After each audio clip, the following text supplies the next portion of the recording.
Hello दोस्तों, मेरा नाम मनोज है और मैं लेके आया हूँ गवर्नमेंट एग्जाम में आने वाले इम्पोर्टेंट जीको क्वेश्चन। ठीक है ना। अगर आप जॉब की तैयारी कर रहे हैं तो वीडियो को एंड तक देखें और चैनल पर न्यू हैं तो चैनल को सब्सक्राइब कर लें। मैं आपको वीडियो में किस तरह के इम्पोर्टेंट जीको क्वेश्चन आते हैं और एग्जामिनर किस किस तरह से उसको ट्रिकी मूव करा के आपसे पूछता है, थोड़ा क्वेश्चन घुमा के, और उसका हमको आंसर किस तरह देना है। ठीक है ना। अगर आप नए हैं तो सब्सक्राइब करना ना भूलें, जिससे मेरी कोई भी वीडियो आए तो आपको मिल सके। ठीक है ना। तो मैंने जो पहला क्वेश्चन लिया हुआ है इसमें, टाटा स्टील ने किस शहर में स्टील प्लांट स्थापित करने के लिए पंजाब सरकार के साथ समझौता किया है। ठीक है। तो इसमें मैंने 4 ऑप्शन दिए हैं। अगर आपको राइट आंसर पता है तो आप मेरे को कमेंट में बताएं। ठीक है ना। तो पहला मैंने लुधियाना, अमृतसर, जालंधर, पठानकोट। और एक चीज़ का ध्यान रखना है, जो भी मेरे दोस्त गवर्नमेंट एग्जाम दे चुके हैं और या फिर जो देने वाले हैं, कि एक क्वेश्चन के लिए 30 टू 40 सेकंड टाइम मिलता है, तो उसी अकॉर्डिंग हमको प्रैक्टिस करनी है। जब आप यहाँ पे 30 टू 40 सेकंड में आंसर दे पाएंगे तभी आप एग्जाम में दे पाएंगे, नहीं तो आपको आता होगा तब भी आप क्वेश्चन छूट जाएंगे। ठीक है ना। तो चलो प्रैक्टिस करते हैं। और मैंने जो पॉइंट बताए बीच बीच में मैं इंपॉर्टेंट पॉइंट भी आपको बताते जाऊंगा कि क्वेश्चन को किस तरह से समझा जाता है। ठीक है ना। एक क्वेश्चन को कितने उसके तरीके से एग्जाम आपसे पूछ सकता है। ठीक है। तो चलो, तो इसका जो राइट आंसर है वो लुधियाना है। ठीक है ना। अभी पंजाब सरकार के साथ मिलके अभी जो हुआ है वो लुधियाना में अभी ये टाटा अपना प्लांट एक लगाने वाली है। ठीक है ना। तो इसके बारे में मैं थोड़ा सा डिटेल बता देता हूँ आपको कि एक्चुअली में ये कहाँ पे, तो जो टाटा लगाना चाह रही है अपना प्लांट, वो पंजाब के कडियाना खुर्द जगह है, हाईटेक वैली लुधियाना में। तो वहाँ पर ये आपका प्लांट लगेगा। ठीक है ना। और इसमें जो प्लांट लगेगा वो क्या है कि जो रिसाइकलिंग होती है टाटा स्टील की, ठीक है ना, तो उसका प्रोसेस वहाँ पे एक तरह का स्टार्ट किया जा रहा है। और यहाँ पे क्या है ना कि ये जैसे अपना जो कार्बन वगैरह का, जैसे आपने सुना होगा ग्लोबल वार्मिंग हो रही है, इंडिया का भी कार्बन रेट बढ़ रहा है, चाइना का भी बढ़ रहा है, अदर कंट्री का भी बढ़ रहा है। तो उस सब को सोचते हुए ये ग्रीन फील्ड के उपलक्ष्य में, मतलब ग्रीन फील्ड के मतलब कह सकते हो कि ग्रीन फील्ड एक्चुअली ज़्यादा से ज़्यादा कैसे हो सके, मतलब ज़्यादा से ज़्यादा आपका कार्बन जो रेट है वो कम कैसे हो सके। तो जब आप किसी प्रोडक्ट को बना रहे हो फिर उसका रिसाइकिल कर रहे हो तो उसमें ये काफ़ी बेनिफिट रहता है। ठीक है ना। तो इसमें 2-3 तरह के आपसे पॉइंट पूछे जा सकते हैं कि पहले तो यही कि जो कंपनी अभी वहाँ पे जो बना रही है रिसाइकलिंग का, ठीक है, वो कौन सी कंपनी बना रही है, तो टाटा स्टील का आपका राइट आंसर रहेगा। किस लोकेशन पे, पंजाब के कडियाना खुर्द हाईटेक वैली लुधियाना। इसमें कुछ वो लुधियाना में भी आपको पर्टिकुलर जगह पूछ सकते हैं कि लुधियाना में कौन सी जगह। ठीक है। तो कडियाना खुर्द हाईटेक वैली। अगर आपसे नॉर्मल सिटी पूछता है तो आपका लुधियाना रहेगा, अगर स्टेट पूछता है सिर्फ तो आपका पंजाब रहेगा। ठीक है ना। और जो टाटा ने अभी जो प्रॉमिस किया है वो 2045 तक का वो लक्ष्य लेके चल रहे हैं, जिससे कि जो कार्बन जो रेट है, उत्सर्जन रेट वो शून्य के करीब हो जाए। शून्य का मतलब ये नहीं होता कि बिल्कुल ही जीरो हो जाए, मतलब उसको कम से कम वो कर सके। ठीक है ना। तो नेक्स्ट क्वेश्चन मैं लेता हूँ। नेक्स्ट क्वेश्चन मैंने लिया है, किस राज्य को धनसारी सोखवी रेल लाइन पर 100 से अधिक वर्षों के अंतराल के बाद अपना दूसरा रेलवे स्टेशन मिला है। मतलब वहाँ पे एक रेलवे स्टेशन था, उसके बाद वहाँ पे जो दूसरा रेलवे स्टेशन वो पूरे 100 साल बाद मिला है। तो मैंने 4 ऑप्शन लिए हुए हैं, नागालैंड, लद्दाख, पश्चिम बंगाल, आसाम। ठीक है। अगर चारों में से आपको राइट आंसर पता है तो कमेंट कीजिए। इसका जो राइट आंसर है वो नागालैंड है। ठीक है ना। और नागालैंड, इसके बारे में थोड़ी सी मैं डिटेल आपको बता देता हूँ एक्चुअली वहाँ पे क्या है किस तरह से। एक मिनट।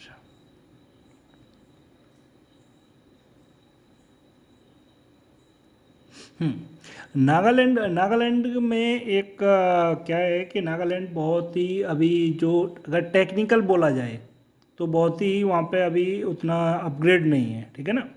तो वहाँ पे जो पहला रेलवे स्टेशन जो बना था वो 1903 में बना था। ठीक है ना। 1903 में जो पहला रेलवे स्टेशन, ये एक तरह का आपसे क्वेश्चन पूछा जा सकता है कि नागालैंड का एक एग्जाम्पल दे दे, वो पूछे कि वहाँ पहला रेलवे स्टेशन कब बना था।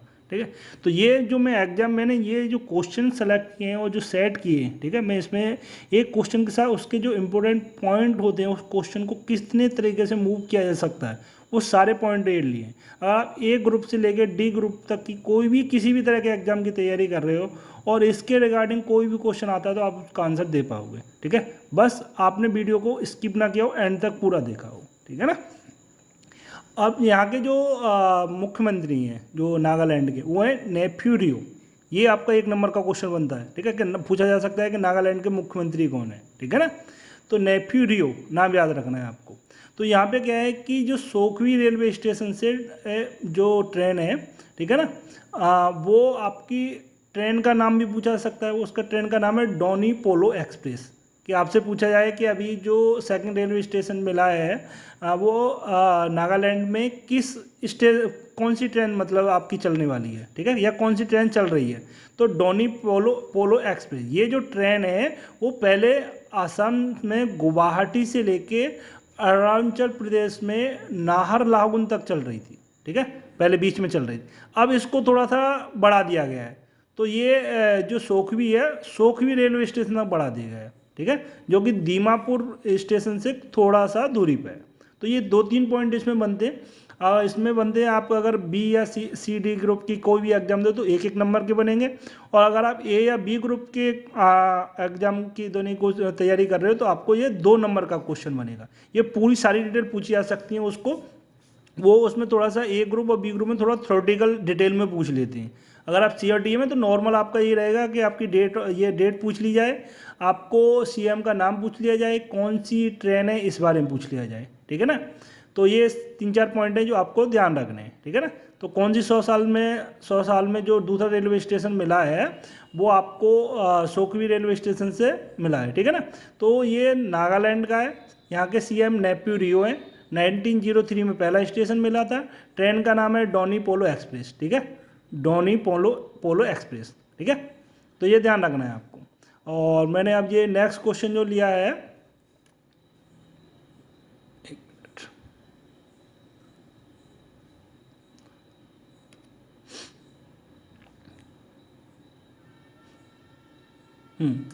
कि भारत का कौन सा पहला राज्य है, ये ध्यान रखना है, भारत का पहला राज्य सर। ठीक है ना।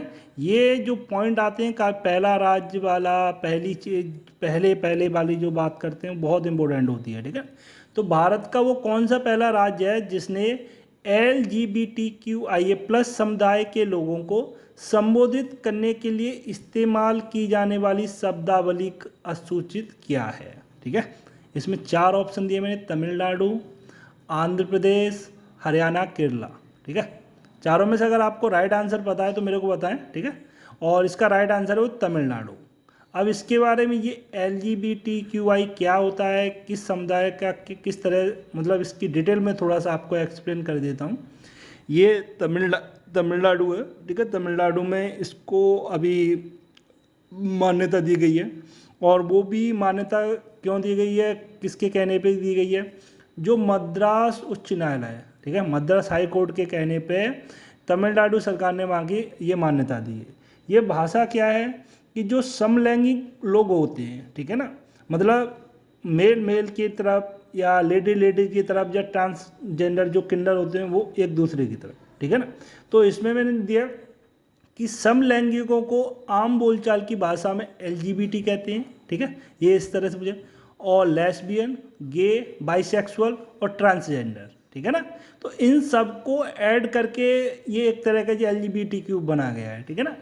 और मतलब जो भी 1-2 पॉइंट है उनको भी जोड़ के बना गया है। ठीक है ना।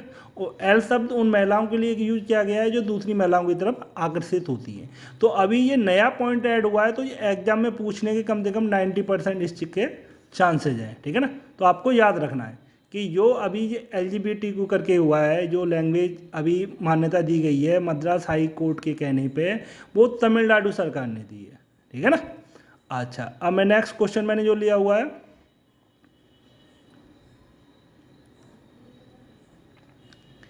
कि अभी कुछ दिन पहले दुनिया के तीसरे सबसे धनी व्यक्ति कौन बने हैं। आपने सुना होगा न्यूज में, काफ़ी इम्पोर्टेंट क्वेश्चन है। ठीक है ना। तो अभी दुनिया के सबसे जो अपने इंडिया के हैं, ठीक है ना, दुनिया के सबसे तीसरे जो धनी व्यक्ति हैं वो अपने इंडिया के हैं। उनका जो करेक्ट नाम है वो है गौतम अडानी। ठीक है ना। सब लोग ज़्यादातर मुकेश अंबानी का ही कहते हैं, ठीक है ना, मेरे को कई लोगों ने बोला भी है। तो नहीं है, ये अभी गौतम अडानी जी हैं जो अभी सबसे ज़्यादा, सबसे एशिया के तो नंबर 1 है और दुनिया के, पूरी दुनिया के वो 3rd नंबर पे है, ठीक है। और इनकी थोड़ी सी मैं इनकी जो करंट जो प्रॉपर्टी का क्या कह सकते हो कि करंट जो भी इनकी है एसेट, वो मैं आपको बता देता हूँ, ठीक है। और मैंने इसमें क्या है ना, काफ़ी सारी चीज़ें ऐड की हैं, तो आपको काफ़ी सारे इसमें पॉइंट मिल जाएंगे। जैसे कि इनकी जो प्रॉपर्टी है, ठीक है, वो $137 बिलियन की है, रुपए में नहीं, डॉलर में है, ठीक है ना। और ये दुनिया के सबसे तीसरे अमीर शख्स बन गए। और इनसे पहले जो सिर्फ 2 लोग हैं, एक एलन मस्क और जेफ बेजोस, ठीक है ना। जेफ बेजोस जो है वो अमेजन के जो हेड हैं वो, ठीक है ना। अब इनके बाद वहीं पे इसके आपसे कभी कभी क्वेश्चन पूछा जा सकता है कि दुनिया का सबसे अमीर व्यक्ति कौन है। ये 1 नंबर का क्वेश्चन होता है। ये इस तरह के जो पूछे जाते हैं वो सी और डी ग्रुप में पूछे जाते हैं, इस एक लाइन में आंसर देने वाले, ठीक है ना। तो एलन मस्क हैं दुनिया के नंबर 1, सेकंड पे हैं वो हैं जेफ बेजोस, ठीक है ना। और वहीं पे जो बर्नार्ड अर्नोल्ट हैं वो चौथे पे, बिल गेट्स 5वें पे और वॉरेन बफेट हैं वो 6ठे पे। वॉरेन बफेट जो इन्वेस्टमेंट करते हैं, बिल गेट्स कौन है, ये माइक्रोसॉफ्ट के जो ऑनर है, ठीक है ना, जिन्होंने ये विंडो वगैरह जो बनाया था, ठीक है ना। और ये जो मतलब जैसे ये जो कैलकुलेट करती है, ये एक तरह का कोई ना कोई एक फंक्शन होगा, एक कोई ना कोई संस्था होगी, ठीक है ना, संस्था होगी जो इस चीज़ को करती है। तो जो संस्था का नाम है वो है ब्लूमबर्ग बिलियनियर्स इंडेक्स, ठीक है। उस संस्था का नाम है ब्लूमबर्ग बिलियनियर्स। तो ये एक तरह का इंडेक्स करती है, ठीक है ना। ये आपकी एक लिस्ट बनाएगी कि कौन दुनिया का क्या है, उनकी सारी चीज़ चेक की रहेगी, फिर उनको वो इंडेक्स देगी, उनको एक नंबर देगी कि आपका अभी जो करंट में पूरे वर्ल्ड में वो आपका ये लेवल है। तो ये ज़्यादातर ये काफ़ी डीपली क्वेश्चन है। तो ये आपका सी और बी ग्रुप के लेवल के पूछे जाएंगे। डी में इस तरह क्वेश्चन ही पूछा है। डी में तो नॉर्मल क्वेश्चन पूछे जाते हैं जो मैंने ऊपर आपको बताए, ठीक है ना। अब अडानी जी के बारे में थोड़ा सा बता दूं कि अडानी जी के कि सबसे बड़ा एयरपोर्ट ऑपरेटर है ये इंडिया के, मतलब पूरी इंडिया के। देखो ये एक नंबर का क्वेश्चन, देखो मैंने ये मार्क कर रहा हूँ, ये आपका 1 नंबर का क्वेश्चन बन गया। ये आपसे पूछा कि अभी इंडिया में जो सबसे बड़ा एयरपोर्ट ऑपरेटर है वो कौन है, तो वो गौतम अडानी जी की है, ठीक है ना। गौतम अडानी जी का ग्रुप है, वही कंपनी उसको हैंडल कर रही है, ठीक है ना। इनके बाद देश के 7 एयरपोर्ट की कमान है। नंबर पूछा जा सकता है आपको, ठीक है। मुंबई, अहमदाबाद, लखनऊ, जयपुर, मंगलौर, गुवाहाटी और त्रिवेंद्रपुरम एयरपोर्ट अडानी के पास है, ठीक है। इनमें से कोई आपसे पूछा सकता है क्वेश्चन को। देखो एग्जामिनर के मूड का कुछ नहीं पता। आप ये सोचो नहीं मैंने बुक पढ़ ली है और जो एग्जाम में आएगा वो बुक में जो लिखा हुआ है सिर्फ एक लाइन में वही आएगा, नहीं, ऐसा नहीं है भाई, नहीं होता ऐसा। अगर आप जो एग्ज़ाम दे चुके हैं लोग, उनको पता होगा, ठीक है ना। और जो एग्ज़ाम अभी नहीं देंगे वो जब जाके देखेंगे तो उनको समझ में आएगा। तो मैं जो पॉइंट बता रहा हूँ तो उनको बहुत ध्यान से सुनो, ठीक है। और अगर कोई पॉइंट मिस हो जाए तो वीडियो को दोबारा से आप पीछे बैक करके फिर दोबारा से सुन सकते हो कि एक्चुअली मैंने बोला क्या है आपको, ठीक है ना। अगर आप वीडियो स्किप कर करके देखेंगे तो जो मेन पॉइंट मैं एग्जाम पॉइंट ऑफ व्यू से बताता हूँ वो आपसे मिस हो जाएंगे। तो जो मुंबई ये 7 एयरपोर्ट में से आपको ऑप्शन में दे दे कि इसमें से जो अडानी के जो ग्रुप है वो उसका कौन सा है, ठीक है। या फिर इसके दे दे और अडानी का नाम पूछे, सिर्फ उसके मालिक का नाम पूछे, तब भी अडानी रहेगा, ठीक है। और इनके पास जो port operator end to end logistics provider भी हैं, ठीक है। 2 दशकों से कम समय में इसने पूरे भारत में पोर्ट के इंफ्रास्ट्रक्चर सर्विसेज के एक पोर्टफोलियो का निर्माण किया है, ठीक है। अडानी ने अभी बहुत लंबी स्पीड से एकदम ग्रोथ मारी है, ठीक है ना, हाई लेवल से एकदम ग्रोथ गई है। तो जब ये ऐसी चीज़ जब हाईलाइट होती हैं तो एग्जाम में ऐसी चीज़ें बहुत पूछी जाती हैं। उनके उससे आपसे डायरेक्ट नहीं पूछेगा, वो घुमा फिरा के आपसे क्वेश्चन पूछे, तो आपको ध्यान रखना है, ठीक है ना। अच्छा, मैं नेक्स्ट क्वेश्चन में लेता हूँ कि सर्वोच्च न्यायालय के अनुसार खाद्य का अधिकार कौन से अनुच्छेद के तहत एक मौलिक अधिकार है, ठीक है ना। ये जब भी पॉलिटिकल पार्टी जो होती हैं वो इसके बारे में बहुत चर्चा करती हैं कि हम ये फ्री में देंगे, वो फ्री में देंगे, पर गरीबी नहीं जाती, हम गरीबी मिटाएंगे, ये करेंगे, नहीं जाती, ठीक है ना। तो हमारा जो सर्वोच्च न्यायालय है, जो संविधान ने हमारे आर्टिकल जो मेंशन किए हुए हैं, ठीक है ना, तो वो बहुत सारे आर्टिकल हैं उसमें। तो ये जो हमारा खाद्य का अधिकार है, आम आदमी को बहुत सारे अधिकार होते हैं, उसको नहीं पता होता। लैक ऑफ नॉलेज की वजह से तो ये नेता लोग सब मज़े मारते हैं, ठीक है ना। आपका राइट है, आप पूछ सकते हो, ठीक है ना। तो इसका जो मैंने 4 ऑप्शन लिए, आर्टिकल 22, 19, 21, 60। तो इसमें जो राइट आंसर है वो आर्टिकल 21। ये आर्टिकल 21 जो है हमें समान, मतलब हमें जीने के लिए जो हमारी जो चीज़ों की ज़रूरत होती है, जो मूलभूत चीज़ें होती हैं, उसका हमको अधिकार देता है, ठीक है ना। जो अनुच्छेद 21 है, तो इसके तहत हमें भोजन का अधिकार, सम्मान, नियोजन आदि के अधिकार में अंतर्निहित है, ठीक है ना। तो ये काफ़ी सारे पॉइंट हैं, आपसे पूछे जा सकते हैं, या फिर आपसे पूछ ले डायरेक्ट ही, आपको क्या करेगा वो कि आपको आर्टिकल दे देगा, ठीक है ना। आपको आर्टिकल दे दिए कि आर्टिकल 21 है, इसके तहत तो इसमें से भोजन का अधिकार सम्मान ये ऑप्शन दे दिए, और इसके अलावा कुछ अलग ऑप्शन दे दिए। आपसे पूछ लिया कि अच्छा बताओ इसका क्या आंसर रहेगा, तो उस समय ये भोजन, ये आपको पॉइंट, ये आपको बुक में या किसी में इस तरह क्वेश्चन है, बुक में सिर्फ आपको एक लाइन में लिखे होंगे, उनका ज़रूरी नहीं कि वो आपको आएंगे या ना आएंगे, उससे रिलेटेड आएगा। आपको अरे मैंने पढ़ा तो था लेकिन यार थोड़ा सा मिस हो गया, तो इसलिए मैं पॉइंटों को बहुत ही, मैंने उसके रिगार्डिंग जो जो पॉइंट बन सकते हैं वो सारा कुछ लिया। और ये जो सुप्रीम कोर्ट है उसने जो जितने भी जो अपने राज्य हैं, ठीक है ना, सबको ये मतलब आपको निर्देश दिया हुआ है कि हर नागरिक को जीविका के समुचित साधन प्राप्त करने का अधिकार हो, तथा राज्य नागरिकों के पोषाहार तथा जीवन स्तर को उठाने के जन स्वास्थ्य में सुधार का प्रयास करें। मतलब ये आपका संवैधानिक अधिकार है, ये गवर्नमेंट की पॉलिसी है, गवर्नमेंट की रेस्पॉन्सिबिलिटी है कि भाई वो कम से कम इतना तो करे कि हर आम नागरिक को कम से कम 2 वक्त का खाना मिल सके, ठीक है ना। तो ये आर्टिकल 21 इसके रिगार्डिंग पूछे जा सकते हैं। आर्टिकल जो 19 होती है वो मूल हमारे जो फ्री जो कहते हैं ना कि हम फ्रीडम ऑफ स्पीच कि ये बोल सकते हैं, वो बोल सकते हैं, लेकिन आर्टिकल 19 में भी बहुत सारी चीज़ें हैं, ठीक है। इसमें भी असप्शन है कि आप जो बोल रहे हो या आप जो फंक्शन कर रहे हो, ये नहीं है, आपने कई बार सुना होगा कि ये हो गया वो हो गया। तो रूल 19 जो आर्टिकल 19 जो हमको अधिकार देता है, वो बोलने का अधिकार देता है, लेकिन कुछ लिमिटेशन है। आप कुछ ऐसा नहीं बोल सकते जिससे कि मतलब 2 लोग गुटों में या 2 धर्मों में या 2 लोगों के बीच में मनमुटाव हो सके।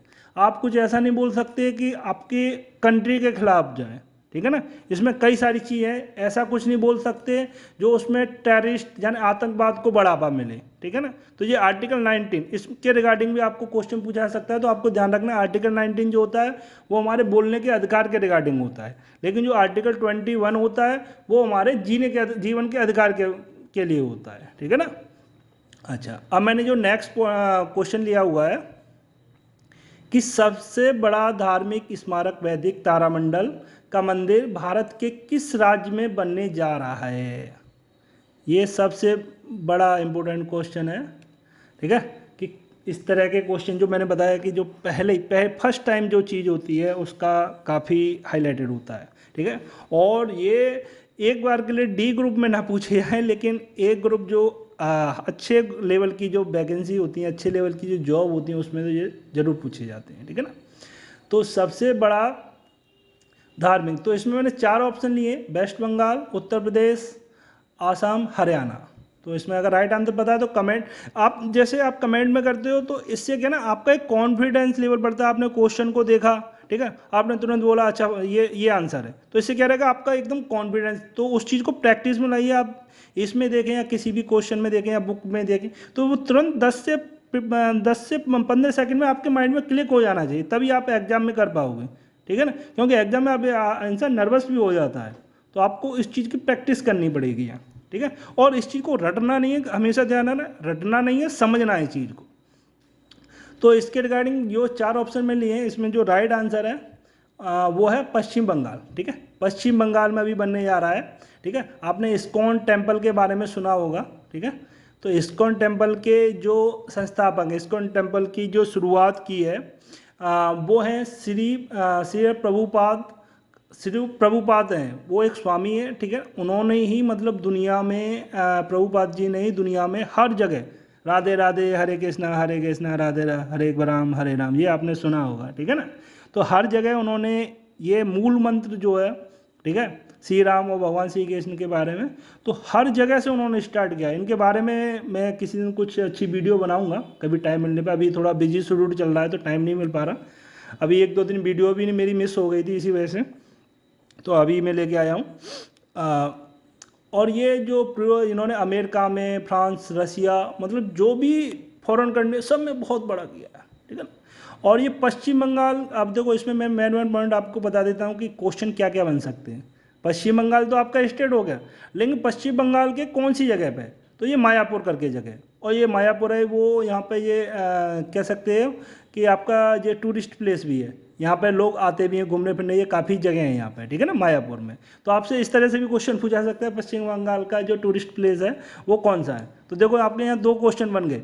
एक तो आपका ये 1 नंबर का तो आपका यही बन गया कि पश्चिम बंगाल के कौन से शहर में ये बनाया जा रहा है, या फिर वहाँ का टूरिस्ट प्लेस पूछ ले, तो 2 नंबर के क्वेश्चन बन गए, ठीक है। तो मैंने ये काफ़ी सेलेक्टिव पॉइंट लिया। और ये जो मंदिर होगा ये दुनिया का सबसे बड़ा धार्मिक स्मारक होगा, ठीक है, दुनिया का सबसे बड़ा। अभी जो है वेटिकन स्थित सेंट पॉल कैथेड्रल और आगरा का ताजमहल जैसे जो काफ़ी फेमस, तो इनसे भी बड़ी जगह में ये बनेगा, और मतलब काफ़ी एरिया में बनेगा, ठीक है। अभी तक जो कम्बोडिया का अंगकोर वाट मंदिर जो था वो इसकी जगह था, सबसे बड़ा जो था, मतलब एक एरिया वाइज में जिस तरह से होता है, ठीक है ना, कि मतलब एक क्षेत्रफल वाइज में कितनी जगह में कोई फैली हुई मतलब बिल्डिंग बनी हुई है या कोई आर्किटेक्चर में। तो अभी जो कम्बोडिया का है वो अंगोर वाट मंदिर था, और ये 400 एकड़ भूमि में फैला हुआ था, जो 12वीं शताब्दी में बनाया गया था, ठीक है ना। अगर आप एक नॉर्मल दे रहे हो तो आपको देखो इसमें 5-6 क्वेश्चन आपके तो यहीं बन के इस तरह से देखो पूछे जाते हैं। कम्बोडिया का मंदिर के बारे में पूछ लिया आपसे, ये कितने एकड़ में फैला हुआ है इसके बारे में पूछ सके, आपको किस शताब्दी में बनाया हुआ है ये इस बारे में पूछ सकता है। देखो आपको ये चीज़ तो माननी पड़ेगी, एग्जामिनर के माइंड का कुछ पता नहीं है, ठीक है ना। अगर आप ही एग्जामिनर होते तो आपके माइंड का किसी दूसरे को नहीं पता कि आपके माइंड में क्या चला, आप किस तरह से क्वेश्चन पूछोगे। डिटेल वही पूछोगे लेकिन घुमा के। तो सबसे पहले क्वेश्चन को पढ़ो, एक्चुअली में पूछा क्या है, उसके बाद आंसर दो, ठीक है ना। और जो ये मंदिर बनेगा, जो टेम्पल ऑफ वैदिक प्लेनेटेरियम कहेंगे, ठीक है ना, इसका जो मंदिर का इंग्लिश में नाम है टेम्पल ऑफ वैदिक प्लेनेटेरियम, ठीक है ना। तो ये इस्कॉन का जो इस्कॉन जितने भी मंदिर बने हुए हैं, ठीक है ना, इस्कॉन के, तो उनका ये हेड क्वार्टर भी बनाया जाएगा इसको, ठीक है ना। ये भी एक इंपॉर्टेंट क्वेश्चन है इसमें कि इस तरह से पूछे कि अभी जो मंदिर बन रहा है किसको हेड क्वार्टर बनाया जाएगा या किस जगह पे, ठीक है। तो ये इस्कॉन का हेड क्वार्टर भी बनाया जाएगा, और इससे जो जुड़े हुए इंसान हैं वो काफ़ी फेमस हैं, ठीक है। इस बड़े जो प्रोजेक्ट जो बन रहा है इसके जो हेड हैं वो अल्फ्रेड फोर्ड हैं। फोर्ड कंपनी का नाम तो सुना होगा हर किसी ने, ठीक है ना। तो ये हेनरी फोर्ड के परपोते और फोर्ड मोटर कंपनी के जो भाई मालिक हैं, ठीक है ना अभी। और इन्होंने इस्कॉन में शामिल होने के बाद 1975 में, याद रखना है, अम्बरीश दास नाम रख लिया है इन्होंने।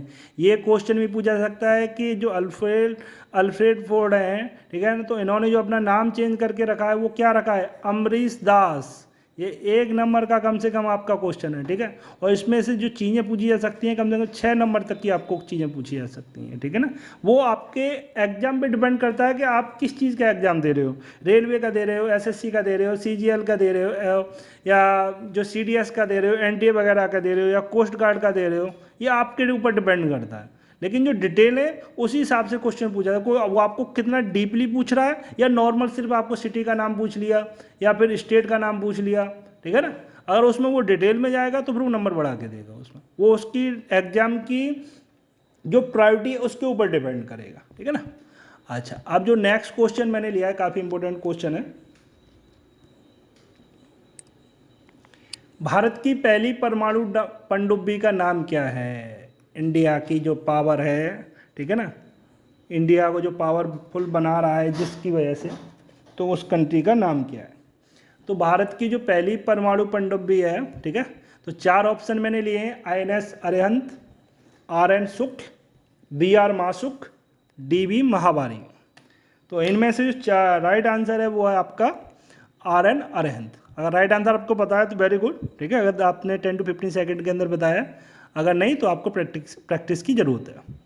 अच्छा, अब जो INS अरिहंत है इसके बारे में थोड़ा सा डिटेल में बता देता हूँ कि जो INS अरिहंत है ये भारत नौसेना पोत की प्रथम पनडुब्बी है, ठीक है। ठीक है ना।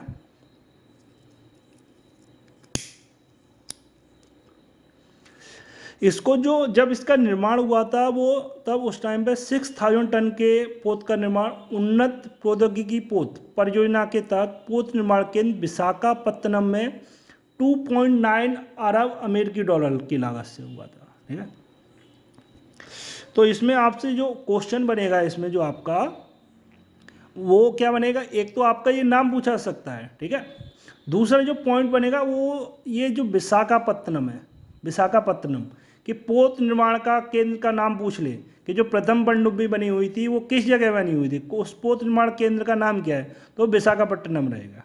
ठीक है ना।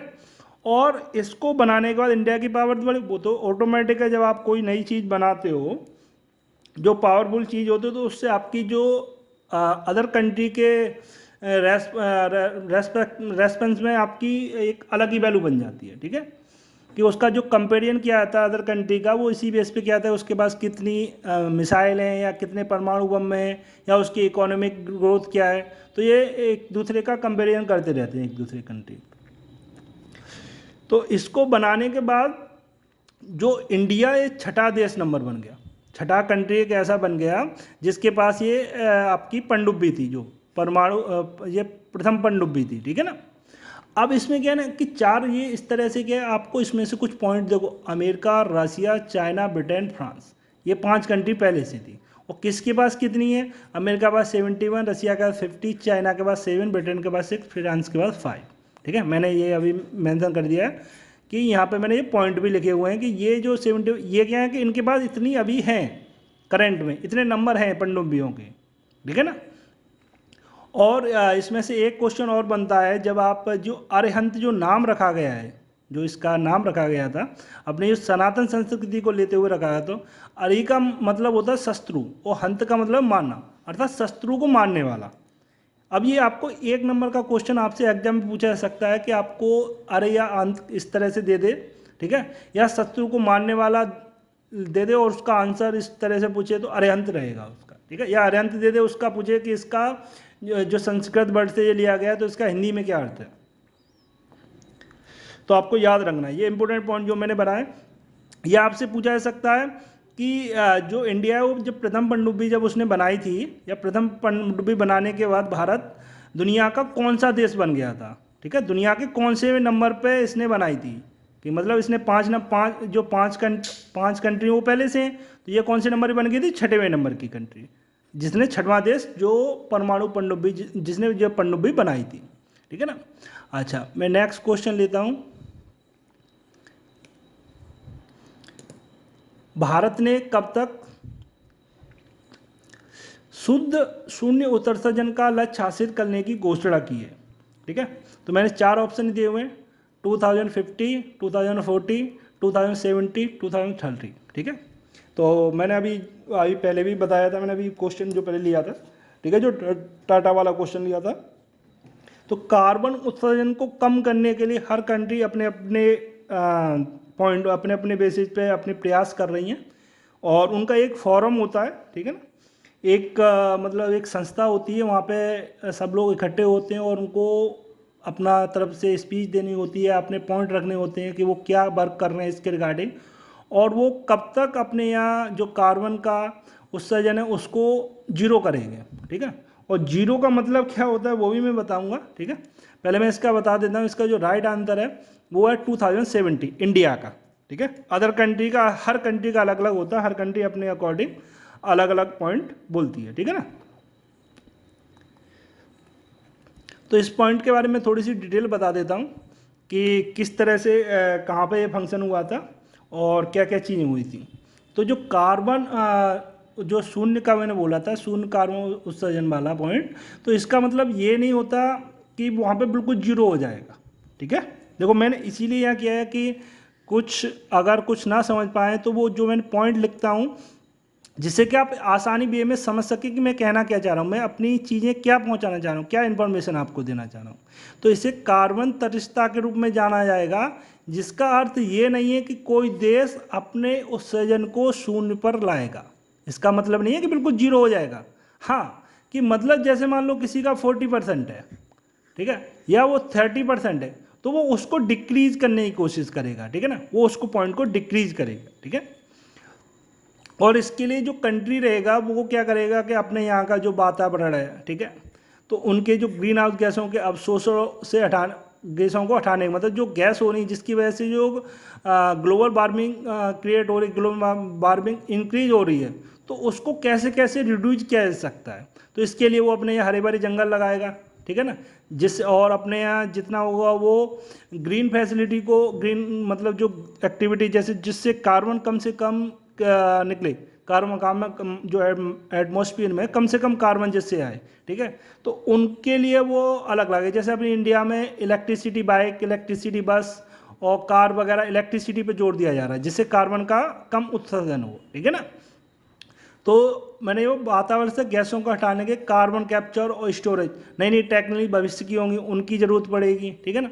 तो अभी तक जो 70 से अधिक देशों ने जो सदी के मध्य तक, यानी 2000 जो ये सदी चली हुई 2000वीं चल रही है, ठीक है, तो इसके मध्य तक यानी 2050 तक शून्य करने का दावा किया है, ठीक है ना। मगर इंडिया ने जो बोला है कि वो 2070 तक करेगा। तो इस तरह से आंसर पूछा जा सकता है, ठीक है ना। अच्छा, मैं नेक्स्ट क्वेश्चन लिया है, एक मिनट।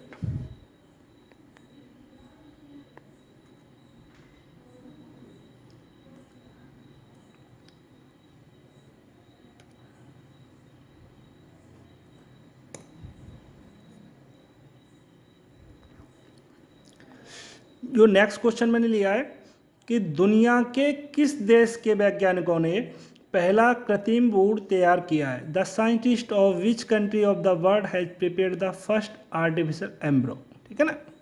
तो ये 4 मैंने ऑप्शन लिए हुए हैं। अगर 4 ऑप्शन में आपको राइट आंसर पता है तो आप मेरे को कमेंट में बताएं, ठीक है। इसका जो करेक्ट जो पहले इजराइल, अमेरिका, फ्रांस, रूस 4 ऑप्शन है, तो इसमें जो करेक्ट ऑप्शन है वो इजराइल है, ठीक है। इजराइल एक छोटा सा देश है, आपको पता होगा, लेकिन बहुत ही पावरफुल है। वहाँ का ये यहूदी देश है, ठीक है ना, इसके बारे में। और यहूदियों ने मतलब पूरी दुनिया में कहीं भी यहूदी रहेगा उसको ऑटोमेटिक इजराइल का जो नागरिकता होती है वो मिल जाती है, ठीक है। यहूदी जो इजराइल है उसने ही अपने यहाँ एक ऐसी व्यवस्था कर रखी है कि दुनिया के किसी भी कोने में कोई यहूदी पैदा होता है तो इसको इजराइल की मान्यता मिल जाती है। और यहाँ के इजराइल के बारे में बहुत ही इंटरेस्टिंग बहुत सारी चीज़ें हैं, ठीक है ना, वो मैं बताऊंगा, लेकिन वीडियो काफ़ी लंबा हो जाएगा। और थोड़ा सा मैं पॉइंट बता देता हूँ कि इजराइल के जो लोग होते हैं वो इस चीज़ पे विश्वास करते हैं कि अगर उनको 0.1% भी किसी चीज़ की पॉसिबिलिटी लगती है तो उसमें अपनी पूरी जी जान कर देते। और वहाँ की गवर्नमेंट बहुत सपोर्टेबल होती है। अगर आपके पास कोई स्टार्टअप करना चाह रहे हो किसी भी तरह का, तो वो सिर्फ आपसे आइडिया पूछेगी, पैसा गवर्नमेंट इन्वेस्टमेंट करती है, आपको सिर्फ अपना आइडिया और मेहनत करनी पड़ती है। अगर आपका प्रोग्राम, और वहाँ ये भी है कि प्रोग्राम ये नहीं है कि आपको यहाँ पे जैसे अदर कंट्री में अपने यहाँ सब्जेक्ट नहीं, आपने लोन ले लिया बस आपको भरना ही भरना है, आपका सिस्टम जो आपका स्टार्टअप है बिजनेस चले या ना चले। वहाँ पे एक ये सुविधा है कि आपका स्टार्टअप नहीं चलेगा तो इंडिया वो आपकी जो गवर्नमेंट होगी आपसे चार्ज नहीं लेगी। अगर स्टार्टअप चलता है तो आपकी जो भी इन्वेस्टमेंट उसने किया होगा उसके ऊपर एक अमाउंट का इंटरेस्ट लगा देगी, तब आपसे लेगी। अगर नहीं चला तो कोई दिक्कत नहीं, वहाँ पर ये सबसे चीज़ अच्छी है। तो इसके बारे में बता दूँ कि ये इजराइल की टीम ने पहला कृत्रिम भ्रूण तैयार किया है, ठीक है ना। और इसमें जीव का दिल भी धड़का है, ठीक है, मस्तिष्क ने भी पूरा आकार किया है। जो भ्रूण होता है, जो बेबी प्लान होता है, जैसे बेबी होता है तो उसके लिए जो भ्रूण होता है, जो गर्भाशय में, महिला की गर्भाशय में धीरे धीरे वो क्रिएट होता है, ठीक है ना। तो उन्होंने उसको क्या है आर्टिफिशियल तरीके से किया है। इसमें ना तो किसी जीवित सेल्स का यूज किया है ना किसी भी तरह का, सब कुछ किया आर्टिफिशियल किया है उन्होंने, ठीक है ना। और यहाँ पे जो क्वेश्चन बनता है, एक तो आपका ये हो गया कि इजराइल की टीम ने, इजराइल ने किया, इजराइल जो कंट्री है उसके वहाँ के जो साइंटिस्ट उन्होंने किया है, ठीक है। वहाँ के जो पूछेगा कि कौन से इंस्टीट्यूट का नाम पूछा सकते हो, तो बेइजमान इंस्टीट्यूट है वहाँ का। जो वैज्ञानिक थे वो बेइजमान इंस्टीट्यूट के वैज्ञानिक थे, उन्होंने किया था। ये आपका कम से कम पूछा जाएगा 2 नंबर का, क्योंकि बहुत ही ये डीपली क्वेश्चन है, ठीक है। इसके लिए ना तो कोई इन्होंने निषेचित अंडे, अगर आप यूपीएससी या सीजीएल और जो मतलब डायरेक्ट ऑफिशियल लाइन की होती हैं तो उनमें आपको ये डायरेक्ट डिटेल पूछी जा सकती है आपसे, ठीक है। तो आपको वो सिर्फ एक लाइन का क्वेश्चन नहीं पूछेगा, तो उसमें आपको ये इंस्टीट्यूट के बारे में नॉलेज होनी चाहिए। इसके लिए उन्होंने क्या किया है, निषेचित अंडे नहीं लिए, किसी भी तरह कोई शुक्राणु की जरूरत नहीं पड़ी है, ठीक है। बेबी को होने के लिए शुक्राणु की जरूरत पड़ती है, लेकिन यहाँ उन्होंने वो नहीं ली। यहाँ पे उन्होंने क्या कि चूहे के जो स्टेम सेल्स होते हैं उससे भ्रूण को विकसित किया है। इसको प्रयोग करने में उनको कई साल लगे। एक तरह का एक स्पेशल बर्तन लिया था, एक तरह का साइंटिफिक जो भी यूज करते हैं साइंटिस्ट, उनकी हर चीज़ एक स्पेशल तरीके, हर चीज़ का एक अलग तरीका होता है, ठीक है ना। तो उन्होंने इस बर्तन में मूल कोशिकाओं को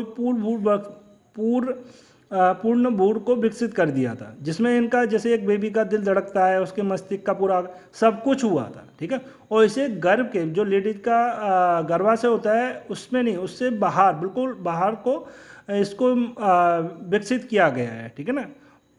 और कोशिका की मदद से संपूर्ण जीव को बनाया गया है। तो ये काफ़ी अभी पूरी दुनिया में मतलब काफ़ी इम्पोर्टेंट क्वेश्चन है, ठीक है। मैं लिख देता हूँ इम्पोर्टेंट क्वेश्चन, ठीक है ना।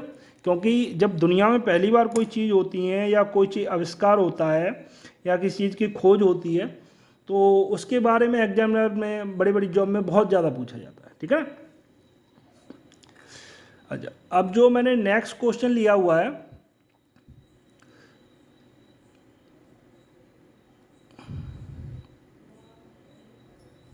एक मिनट, थोड़ा सा सिस्टम हैंग कर जाता है कभी कभी, नेटवर्क इशू इधर बहुत ज़्यादा रहता है इस वजह से। भारत के महान्यायवादी की नियुक्ति किसके द्वारा की जाती है? ये अपने जो संविधान है उससे रिगार्डिंग क्वेश्चन है, ठीक है ना। काफ़ी इंपॉर्टेंट क्वेश्चन है कि भारत के महान्याय जो दो अटर्नी जनरल होते हैं इंडिया के, वो किसके द्वारा अपॉइंट किए जाते हैं, ठीक है। मैंने यहाँ 4 ऑप्शन लिए हुए हैं। भारत के प्रधानमंत्री, the prime minister of India, Bharat के राष्ट्रपति, द प्रेसिडेंट ऑफ इंडिया, कानून मंत्री, लॉ मिनिस्टर, या सुप्रीम कोर्ट, उच्चतम न्यायालय, किसके द्वारा किया जाता है? अगर आपको राइट आंसर पता है तो कमेंट में करें। इस जो राइट आंसर है वो the president of India, Bharat के राष्ट्रपति के द्वारा इस चीज़ का जो अटॉर्नी जनरल होते हैं इंडिया के, उनकी नियुक्ति की जाती है। इनके बारे में डिटेल बता देता हूँ। इसमें से किस तरह से क्वेश्चन बनते हैं, आपसे एग्जाम में किस तरह का क्वेश्चन पूछा जा सकता है, या जो अभी करंट में अपने अटॉर्नी जनरल है वो कौन है। तो जो इनकी जो नियुक्ति रहती है वो भारत के राष्ट्रपति के द्वारा की जाती है, ठीक है ना। जो भारत के राष्ट्रपति होते हैं उनके द्वारा इनकी, और ये अटॉर्नी जनरल होते हैं, उनका वर्क क्या रहता है, क्या कौन होते हैं, तो वो भारत सरकार के मुख्य कानूनी सलाहकार तथा भारतीय उच्चतम न्यायालय में सरकार का प्रमुख वकील होता है, ठीक है। और उनकी जो नियुक्ति की जाती है, मतलब आपके जितने भी संवैधानिक पद हैं उनकी नियुक्ति होती है, या कुछ चीज़ ऐड हो रही है या उनको अलग किया जा रहा है, तो वो अपने आर्टिकल में वो चीज़ मेंशन होती है, ठीक है। तो आपसे इसमें आर्टिकल के बारे में पूछा सकता है कि किस आर्टिकल के तहत या किस अनुच्छेद के तहत अटॉर्नी जनरल ऑफ इंडिया के जो भारत के जो ये रहते हैं, ठीक है, न्यायवादी, इनकी नियुक्ति की जाती है। तो वो है 76 आर्टिकल 76 में 76 का जो 1 नंबर पॉइंट है, ठीक है, उससे आपकी उसमें आपका मेंशन है कि आपकी ये अटॉर्नी जनरल की अपॉइंटमेंट की जाती है, ठीक है।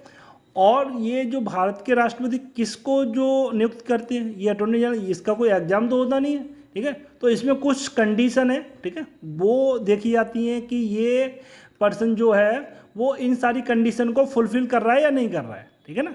तो भारत के राष्ट्रपति द्वारा किया है, जो व्यक्ति सुप्रीम कोर्ट न्यायाधीश बनने की योग्यता रखता हो, ऐसे किसी व्यक्ति को राष्ट्रपति महान्यायवादी के पद पर नियुक्त कर सकते हैं, ठीक है ना।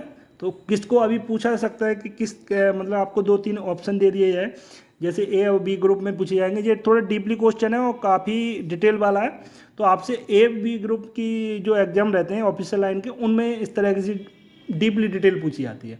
अगर नॉर्मल आपका है तो आपका द प्रेसिडेंट ऑफ इंडिया पूछ लेगा, आपका आर्टिकल पूछ लेगा, ठीक है, या करंट में अभी कौन है। तो अभी जो है के वेणुगोपाल, के अभी जो मैंने बोला कि अभी कौन है, मैं उसके बारे में बता। तो जो करंट में अभी अटॉर्नी जनरल है वो है के वेणुगोपाल। और ये जो अपने पुराने राष्ट्रपति थे प्रणब मुखर्जी, ठीक है, जो कांग्रेस पार्टी से बिलोंग करते थे और राष्ट्रपति रहे थे, जो अभी अपने रामनाथ कोविंद थे, इनसे पहले के जो राष्ट्रपति थे, ठीक है ना। तो उस टाइम पे इनकी नियुक्ति हुई थी के वेणुगोपाल की, और उसके बाद इनका कार्यकाल भी बढ़ा, और अभी इनका 30 जून 2022 को कार्यकाल समाप्त भी हो गया था, ठीक है ना। अभी आपसे क्वेश्चन इस तरह बन सकता है, अभी आपसे कोई पूछ भी सकता है, अरे उनका तो कार्यकाल खत्म हो गया। नहीं, कार्यकाल खत्म होने वाला था, ठीक है।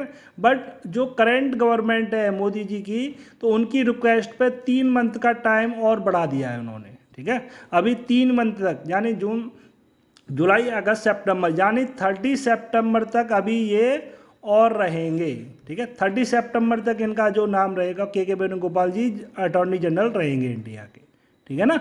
तो आपको ये सारी चीज़ें पॉइंट ध्यान रखने हैं। और वीडियो को अगर स्किप करके देख रहे हैं तो मैं नहीं कह सकता कि आप कितना परफॉर्मेंस कर पाएंगे। और मेरी कोई वीडियो आ रही है, ठीक है, तो उसको आप सब्सक्राइब चैनल को कर लें, तो जिससे मेरी जो भी वीडियो आपको आएंगी तो वो आपको नोटिफिकेशन आपको मिल सके, ठीक है ना। बेल आइकन को आप ऑन कर लेना, जिससे आपको जब भी मैं कोई नई वीडियो डालता हूँ, क्योंकि मैं सिर्फ वही वीडियो डाल रहा हूँ जो बहुत ही इंपॉर्टेंट क्वेश्चन होते हैं। क्योंकि मैंने भी कई लोगों को देखा है, मेरे पास जिस तरह क्वेश्चन आते हैं कि मैंने इसकी लुईस एंड की बुक पढ़ी थी, आर डी वर्मा की बुक पढ़ी, बहुत सारी बुक पढ़ी, लेकिन वो क्वेश्चन मुझे को पता था, लेकिन उसके रिगार्डिंग नॉलेज सब कुछ था, लेकिन वो आंसर नहीं दे पाया। तो वो ये चीज़ होती है, एग्जामिनर कुछ भी आपको चेंज करके पूछ सकता है, तो आपको इस चीज़ें याद रखनी है, ठीक है ना गाइस। Thank you guys.